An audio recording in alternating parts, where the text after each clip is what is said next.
Olá, tudo bem? Eu sou o professor Oswaldo Santos Lima, diretor da Omicron Escola de Fotografia em Curitiba, fotógrafo profissional há 37 anos e sou especializado em fotografia documental, mestre em comunicação e linguagem, e vou analisar a fotografia que ganhou as capas dos jornais hoje e também se espalhou ontem pelas redes sociais, que é a fotografia do fotógrafo americano Ivan Vuch, um fotógrafo que é chefe do escritório da Associated Press em Washington. Ele faz a cobertura da Casa Branca. Já foi um ganhador de prêmio Pulitzer, um dos maiores prêmios americanos e mundiais na área de fotojornalismo, em 2021, com fotografias dos protestos contra a morte de George Floyd. Então, ele é um fotógrafo com muita experiência e que faz uma foto belíssima, que é essa que a gente vai analisar, mas fique até o final, porque eu vou contar várias coincidências que eu encontrei na história da fotografia com essa foto e a carreira do fotógrafo Ivan Vuch. Ok? Vamos para a foto. Muito bem, vocês estão vendo aqui a fotografia do ex-presidente Donald Trump com a bandeira americana. Vejam, tem coisas aqui que são simbólicas. Símbolo é aquilo que a gente coloca um conteúdo que não é inerente ao objeto. A bandeira não nasce com listas brancas, vermelhas, azul, estrelinhas, já por semelhança ao território americano ou simplesmente porque aquilo remete à ideia de Estados Unidos imediatamente. Não, ele é um símbolo. Ele foi quase que legislado, ele foi adotado como símbolo nacional. Ele tem um significado a partir de uma assimilação do povo, do entendimento do que aquela bandeira significa. Então, quando eu digo que é um elemento simbólico nessa foto, é, como você conhece, a representação da pátria, da abstração da pátria. Vamos para a fotografia.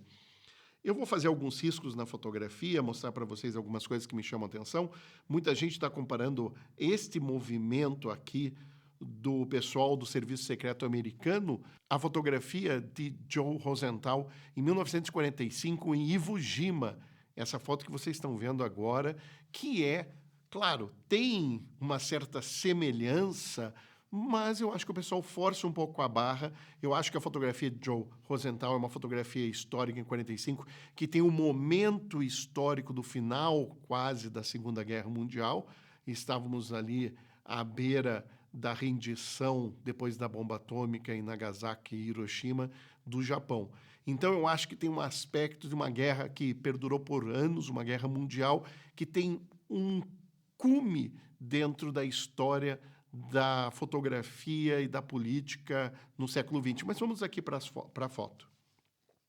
Eu tenho, então, aqui os corpos dos agentes, né? Naquela... É tão verdadeiro que parece fake, né? Não parece aquela coisa de cinema norte-americano, esses óculos pretos, os ternos, tudo, mas é o uniforme de trabalho dos agentes. Eu tenho aqui um outro agente que está mais escondido, o braço de um agente que está puxando o ex-presidente Donald Trump, todos nessa mesma clave de cor, esse terno azul escuro, o céu no azul mais claro, e depois o azul escuro se repete na bandeira lá atrás dos Estados Unidos. Esta bandeira aqui é o grande achado dessa fotografia. Quando eu digo achado, o fotógrafo não forçou a barra. O fotógrafo está num ponto de vista que, coincidentemente, a boa fotografia também é feita de coincidências, mas estudo. Vejam, Ivan Vuch é um fotógrafo formado em Rochester, no Instituto de Tecnologia de Rochester. É um cara que estudou fotografia, conhece. Estudar adianta para fazer uma foto dessa de momento de flagrante, Oswaldo? Adianta, porque ele sabia onde se posicionar para fazer a tomada. Ele tem essa experiência. Veja, ele não ganhou o Pulitzer em 2021 à toa. Mas vamos voltar para a foto, que eu quero mostrar alguns outros detalhes aqui para vocês. Eu vou separar a figura do presidente, do ex-presidente Donald Trump aqui, com essa linha vermelha. Aqui a gente tem o corpo do Trump. Tem algo muito importante aqui, que são essas linhas de sangue. De novo, a bandeira americana, eu tenho as cores branco, vermelho e azul. Olha que interessante. Eu tenho agora as cores branco na camisa, azul no terno e vermelho, que era a cor que não tinha no corpo do Trump naquele momento. Então, é impossível, é inegável você fazer uma relação semiótica entre a representação de uma figura como Donald Trump, com o seu patriotismo, independente de que lado que você esteja dentro da sua jornada política, mas, dito por ele, do seu patriotismo, do seu amor pela América, com a bandeira americana com as cores branca, vermelha e azul, e as estrelas representando os estados.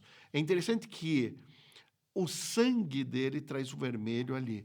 Oswaldo, você está viajando na maionese. Viajar na maionese é importantíssimo quando você analisa uma foto. Uma foto dessa, um ícone desse, ele se constrói porque tem um extra quadro. Ele não fala simplesmente do que está ali representado na foto. Por exemplo, quando a gente abre o diálogo entre essa fotografia e uma foto tão importante como na beira do final da Segunda Guerra, em 1945, tirada por Joe Rosenthal em Iwo Jima, a gente está colocando Trump também como uma figura simbólica e histórica. Ele também cria seu extra-quadro. Essa foto não tem só o texto, não tem só a cor, mas ela tem contexto. Em torno dela existe todo um palco político nos Estados Unidos e essa fotografia consegue fazer o que a fotografia documental e o fotojornalismo faz tão bem, que é sedimentar toda a informação, que é resumir toda a informação. Ela pega o que é o tempo contínuo e trava numa imagem icônica como essa. Ela pega o espaço grandioso do palco, de toda a ação, e trava nesse pequeno ângulo da lente do fotógrafo. Então, fotografia, boa fotografia, é uma redução de dimensões. A dimensão temporal vira um instante, um milésimo de segundo, como essa foto, e a dimensão espacial se reduz ao enquadramento do fotógrafo, que mal olhou pelo visor, mas veja o corpo do fotógrafo, de um fotógrafo que está formado desde os anos 2000, de um fotógrafo que faz grandes coberturas, como os protestos na morte do George Floyd. Esse cara sabe se posicionar no campo, ele pega a câmera e joga a câmera, mesmo que não precise olhar pelo viewfinder, nem pelo monitor traseiro. Ele levanta a câmera e posiciona, ele sempre está com uma grande angular. Esses fotógrafos gostam de usar grande angulares exatamente porque esse movimento ele pega tudo e depois ele pode propor um crop. Crop até que a capa da Time faz, porque a capa é verticalizada e essa foto é horizontal. Vou mostrar para vocês. Voltando aqui para a foto, espero que vocês estejam se interessando pelo assunto. Eu tenho aqui no canal várias análises de fotografia e sempre falo de fotografia. Mas vamos para essa foto que, sinceramente, é representante de um momento histórico importante de embate político nos Estados Unidos. Voltando para a fotografia, eu tenho, claro, como disse, a cor vermelho do sangue no rosto do ex-presidente Donald Trump, que traz, então, este detalhe da representação da bandeira. Então, eu tenho as cores da bandeira agora no corpo de Donald Trump. E você fala, mas isso é uma besteira, Oswaldo, ninguém consegue imaginar isso.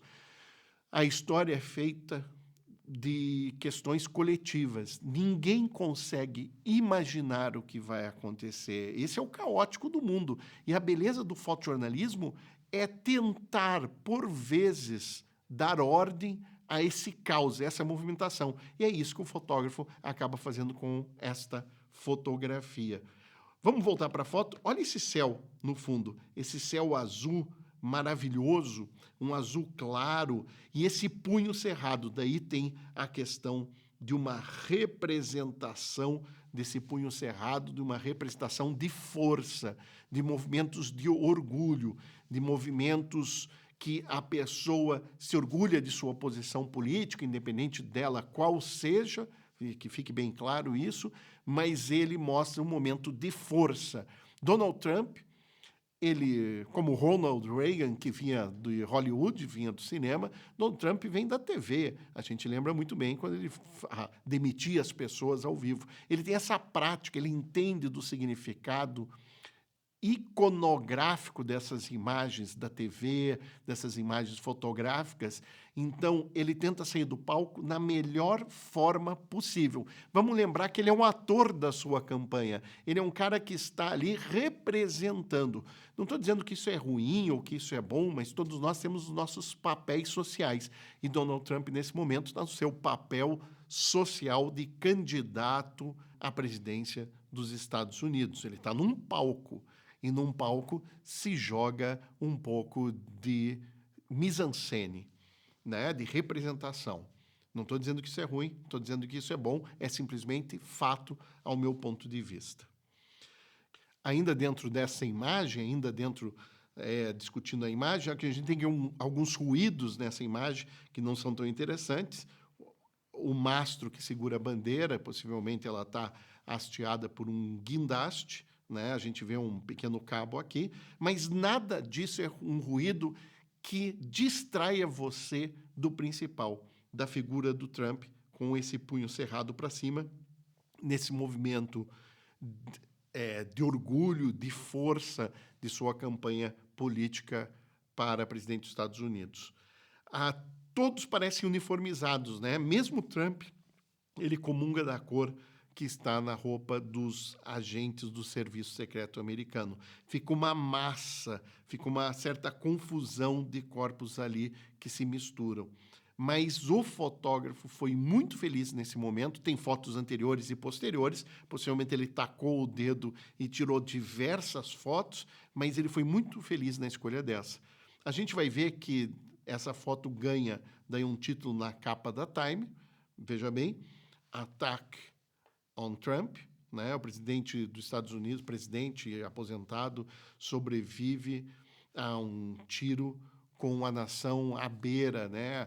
À beira no sentido assim da polarização da nação americana nesse momento, e essa capa daí vira a capa da Time, grande revista americana de boas capas, fortes capas, por motivos históricos. Essa é a foto, essa deveria ser a capa, sem discussão política nenhuma. É impossível que essa não seja a capa, ou talvez impossível também que essa foto não ganhe um novo Pulitzer para o fotógrafo, já que ele já ganhou o Pulitzer em 2021. Essa fundamentalmente é a escolha de capa, independente da questão ideológica do jornal e da revista. Tá? Eu acho que o jornalismo não deve se apoiar nas questões ideológicas que movimentam os corações dos jornalistas, mas sim se ater a determinados fatos. É um momento histórico importante dos Estados Unidos e nós temos aqui uma foto que vai entrar com uma foto de John Rosenthal. Vamos ver a foto do John Rosenthal. Essa foto que vocês estão vendo. E tem uma coisa muito interessante entre essa imagem e a imagem de Iwo Jima. Os dois fotógrafos trabalham para a Associated Press, né? Essa agência que distribui imagens para diversos veículos do mundo.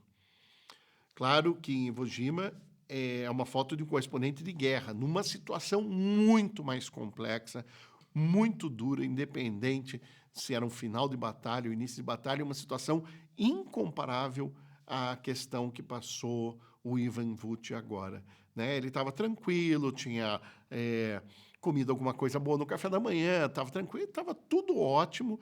O estresse acontece no momento da foto, enquanto que um fotógrafo de guerra tem o estresse antes, durante e depois do momento da foto. Isso dificulta o trabalho.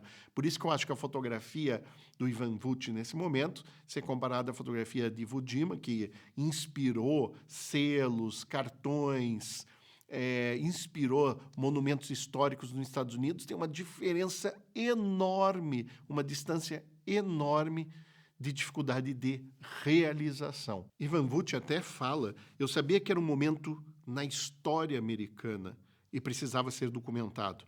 Uma coisa muito interessante que essa foto do John Rosenthal foi tirada com uma Speed Graphic, uma câmera de grande formato, chapa 4x5, que dificulta muito o trabalho do fotógrafo. E essa câmera está na George Eastman House, pertencente a quem? Ao Instituto de Rochester, onde estudou o Vut, que fez essa fotografia agora. Não é interessante que ele, conhecedor, estudante de fotografia, graduado em Rochester, tenha visto esta câmera?